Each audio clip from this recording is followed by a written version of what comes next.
So in this final exercise for lesson 1, we're going to talk about a word that, it's actually a word we probably hear every day, and sometimes we use it. It's certainly part of the rhetoric we hear in the media. It's something we hear in organizations and probably in our family as well, but it's a word that to me is very slippery. And what we're going to do is we're going to grab a hold of the word, pin it down, and get real clear about it. And the word is values. We're going to talk about values. Because here's the thing, people always want to know, okay, I'm going to go into this arena. It seems really scary. I'm going to try something new. I'm going to dare greatly. Can't I take anything with me? Can't I take any armor? Can I take a slingshot? A small switchblade, something? The answer is no. Although it sounds really tempting to me personally, but the answer is no. The only thing you can take with you into this arena is clarity of values. So the way that I define value is a way of being or believing that you hold the most important in your life. It is the thing that you believe above all others gives you direction. And the metaphor or the symbol that I love for values is a lantern. And so what we're going to do is we're going to actually really dig in to what are the values that you hold most important and what kind of reminder do you need doing this work about why you're doing this work. So if you look at your exercise, what you'll see is a lantern very similar to this, and you'll see a very long list of values. We came up with every value that we could think of, and we compiled this list, and we actually have a space for you to write a couple of your own in case we miss something that's important to you. Here's what I want you to do. I want you to go through this list and circle one or two of these values that speak to you in the most important way. And when I look at this list, there's probably 100 words on here. There's probably 50 that are meaningful for me, but what I'm looking for are the one or two that really the greatest test is, without these, I am not who I am. This is the core of who I am. And one of the things I find really helpful as I'm looking through this list of values is the question, what do these values generate in your life? And so when you focus in on 3 or 4 and you're really trying to get clear about what are the 1 or 2 values that speak to me the most, that question of what do they bring to my life? What would be missing without them? What do they generate? What do they cultivate in my life? And when you start asking that question about very specific values, you'll get to clarity because you'll be able to answer this. Without these, I would not have this. With these, I am capable of this. And once you circle those, we're going to go back to the worksheet with this lantern. And let me tell you what we're going to do. This is, to me, one of the most helpful exercises that I've ever done. It really shifted my thinking about why I want to be brave and also how I get back up when being brave gets hard. So for as long as lanterns have existed, they've had kind of fundamentally the same 3 parts. The first is the flame. And what I want you to do is I want you to take the 1 or 2 values that mean the most to you, and I want you to write them in where this flame should go. This is the center. And look, if you're creative, color in this flame with the 1 or 2 values that you hold the most important. The second interesting thing about lanterns is since the beginning of time, they've always had a mechanism to protect the flame. It's going to get windy and stormy in the arena. And what I want you to do is be sure about what and who protects that flame for you. So here's what you're going to do here on the lantern.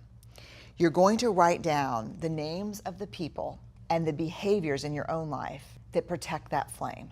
Who are the people and what are the behaviors that protect those values? So let me give you an example.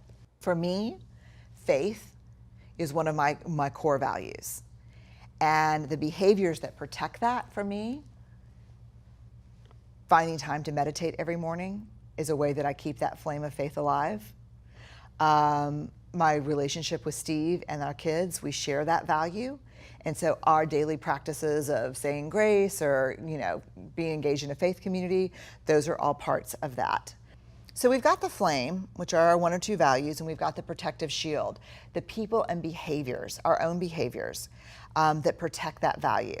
And then the last is the handle. So look on your worksheet and let me read this to you. The handle. Sometimes when we're in struggle or feeling overwhelmed, we set down the lantern and walk away from it because we feel like we're already carrying so much. But without the light of the lantern, which is our clarity of values, it can get very dark very quickly. Use the handle to identify the behaviors that can serve as a red flag that you've walked away from your values. So across the top of the handle on your worksheet, what I want you to write down and explore are what are the signs for you that you have set this value down and you've walked away from it. So for me, I get judgmental. When I start getting really judgmental, when I start getting really gossipy, when I start making excuses to not do the things that I know are good for me, when my eating gets out of control, when I stop working out, and when I stop sleeping less than 8 hours a day, I have walked away from the things that are really important to me and walked away from the behaviors usually that protect my values. The reason why this exercise is so important is because when I do something brave, like in that moment where, I used, Ellen going off to school as an example. In that moment where Ellen's like, oh my gosh, could you imagine how amazing it would be to go to college in Scotland at the University of Edinburgh? And I'm like, oh my God, I'm gonna have to work from Edinburgh. I'm gonna have to move to Edinburgh. When I go into that crazy, or I have to start saying really, oh, the weather there is terrible. When I'm called upon to be brave, I have to remember that, again, talking about faith, I believe in things you can't see. And I believe if you do the next right thing in front of you, what's supposed to happen is supposed to happen. And so when I start getting judgmental, when I start gossiping, when I start manipulating the truth a little bit, when I start trying to control, I've walked away from what I believe is important. When I look at her, however, and say, that sounds really exciting, you should see if there's a school there that really fits with what you want to do, we should look into it. Ask your college counselor about it,